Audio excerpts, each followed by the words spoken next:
Last month, my friend Steve came over to my apartment with the kind of excitement usually reserved for people who just discovered a new planet or got a text back from their crush. Clutching a small, pastel box labeled "Grow Your Own Avocado."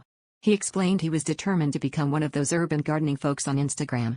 For weeks, he babied the kit like it was a Tamagotchi, checking the water level, rotating the cup for optimal sunlight, and even whispering motivational quotes to the pit.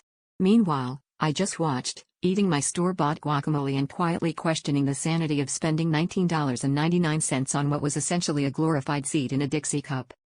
After 4 weeks, Steve's updates got increasingly desperate. Maybe it needs jazz music? Or should I talk to it in Spanish? Eventually, he brought the whole setup to my place for a plant intervention.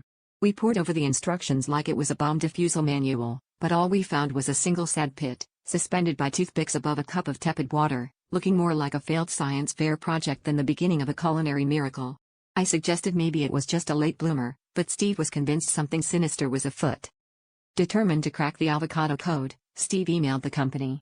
Their support team replied with a cheery message: results may vary. Some pits take longer to germinate.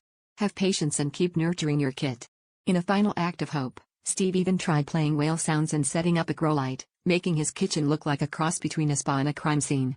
Meanwhile, the only thing growing was Steve's frustration, and my collection of avocado memes, which I kept sending him for moral support. Finally, after nearly 2 months of nothing but existential dread and the faint smell of compost, Steve cracked open the pit in a fit of rage, only to discover it was made of plastic. Turns out, he'd been trying to grow an artificial avocado. Truly, the pits were stacked against him from the start.